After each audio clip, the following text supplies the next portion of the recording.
You want some club head speed? Check. You want some power? Check. You want some lag? Checkmate. Let's do this.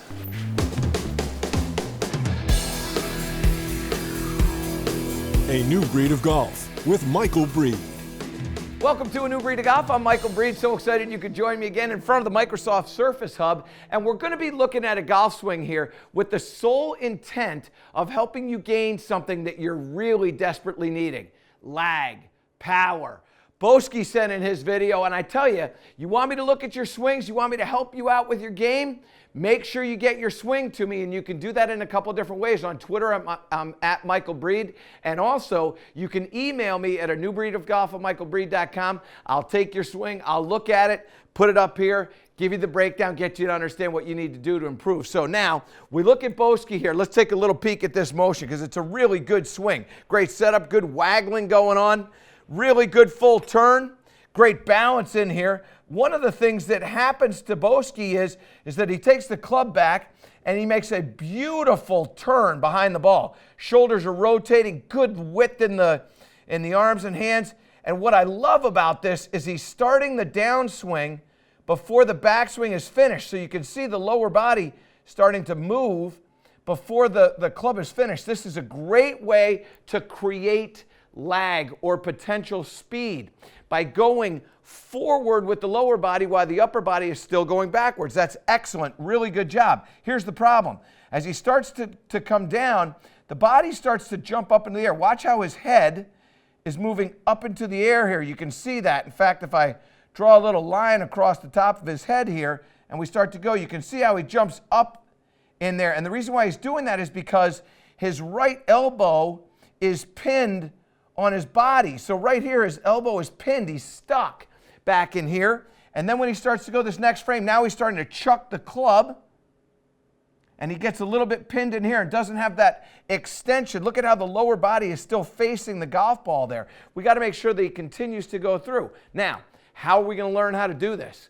Well, what we need to understand is a couple of things. One, what he does great, what Boski does great is that lower body is starting before the upper body has finished the backswing. It's fantastic. You start that downswing while the upper body is continuing in the backswing, and you're going to create a little pull and a little bit of lag.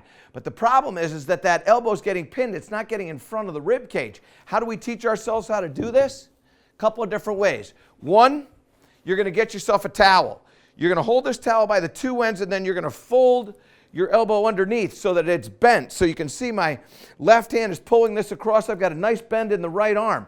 And all I want to do is just make a swing here where I'm forcing that elbow to get in front. And you can see that it's not trailing behind me because I'm pulling on it here with my left hand. So that's forcing that elbow to get in front. And as I start to do that, now I can extend out over here. So wrap it up. Rotate through and extend. That's where the towel's going to come off, right out here. That's how we end up getting that elbow to get in front and then extend on the other side, okay? Now, you do that drill for a little bit. Get a feeling of what that elbow is going to feel like when it's coming down leading. And what you can see is now I've got good body rotation, pretty good speed there. Launch isn't bad. That was just a casual swing, and I got that out there about 180 yards. Now let me get this other thing for you here. Get that ball back. Now, what I've done is I've put a little piece of blue tape on top of this green swim noodle.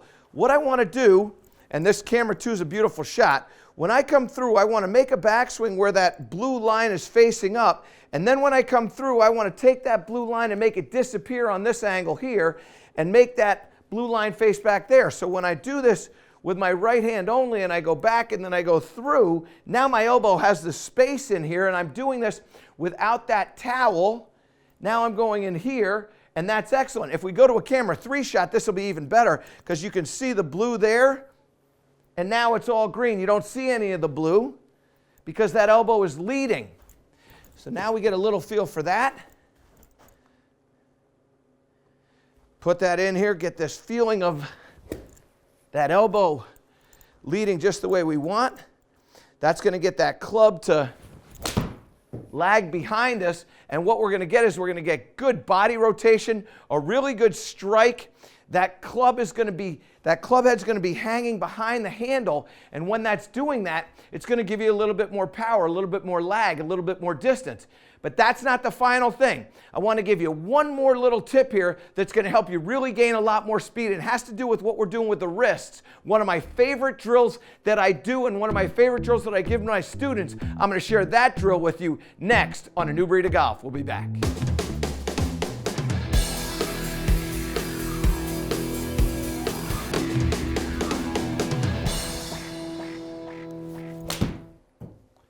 So we're back on A New Breed of Golf here. We're working on creating some power and some lag and some distance. And yeah, baby, that's how we start. We like to hit it in that bucket. So how do we gain a little bit more power? Well, we have to have some suppleness in the wrists. This is such an important thing. You see Sergio Garcia and many of the really talented long striking, Brooks Koepka, all those players, they get that little bit of lag or drag as they start to come down in there. How do we teach ourselves to do it? Well, I've got a Breed bar over here that I put in. You can do this on the back of a sofa or even the back of a chair. You can do this anytime. All you're going to do is just set this here,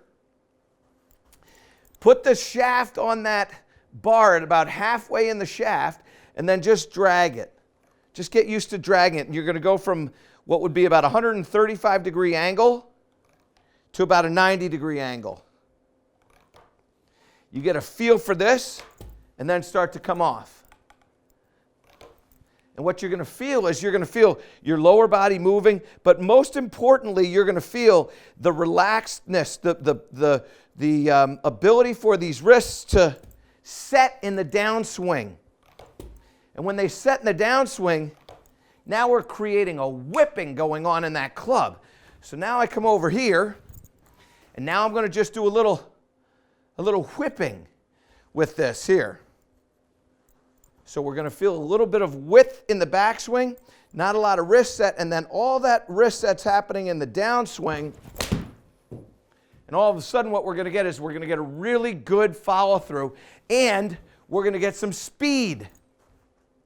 This takes a little bit of practice, and you have to work at this. This is, without a question, the hardest thing for me to teach is to teach lag and speed, because your instinct is to try to hit at the ball this way.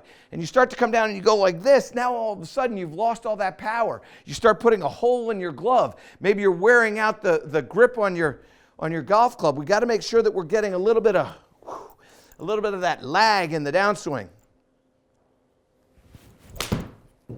That was a really good one, very well balanced. So now we start to get comfortable with what's going on. So you do this over time. And I would suggest getting into the living room maybe, and I know you're sawing your sofa in half. It's not exactly the way you want to use your sofa, but I'm promising you it's gonna pay off for you, because you're gonna really start to gain some distance. Now, we put all this together. So I take that elbow doing what that elbow's doing, and I take those wrists and do what those wrists want to do, and all of a sudden we're going to start to gain some speed here and some apex. When I start talking about apex, I'm talking about how high that golf ball gets at its highest point. We want to try to get that thing approaching 100 feet. That's where we want to get to. You get that up to 100 feet, you're going to make the greens very, very big. And when you start making those greens big, that's when you're starting to be able to really attack some flags no matter where they are, in the front or whatever. So we're going to get a little wide here. I'm going to get that elbow to go this way and keep those wrists very supple and get that lag and power in here. Now, there was a really good swing.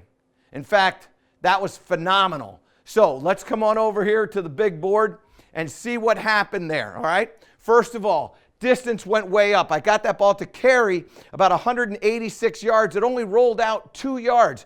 And they're pretty firm. The greens are pretty firm today, I promise you. Very firm. So really good stuff here. I got good club head speed, good ball speed. All those numbers are really good. But remember what I told you we were trying to get. We were trying to get 100 feet in that apex. Look at this apex right here. I got 110 feet in the apex. That means that golf ball was piercing out really, really high. Can you show that again, Greg? Do you have that ability to to show that shot again? Let's take a peek at this and watch how this golf ball, when it leaves the club, it's going to fire up into the air, and the apex is going to leave the screen. You can see it right there, leave the screen. So, what do we walk away from this with? Well, one of the things that we have to understand is that you can create great power, great potential power in the backswing. And you can start the lower body first. But what you need to do is you need to make sure that you get a little bit of relaxed feeling in those wrists and getting that trail elbow to get in front of the body. And when you do that, and this goes for you, Boski, and this goes for everybody, when you get that, that's when you're going to start to get some speed.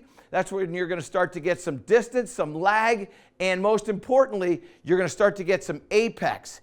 Get in there. We got to hit one more, just one more. I can't go without hitting this one more time.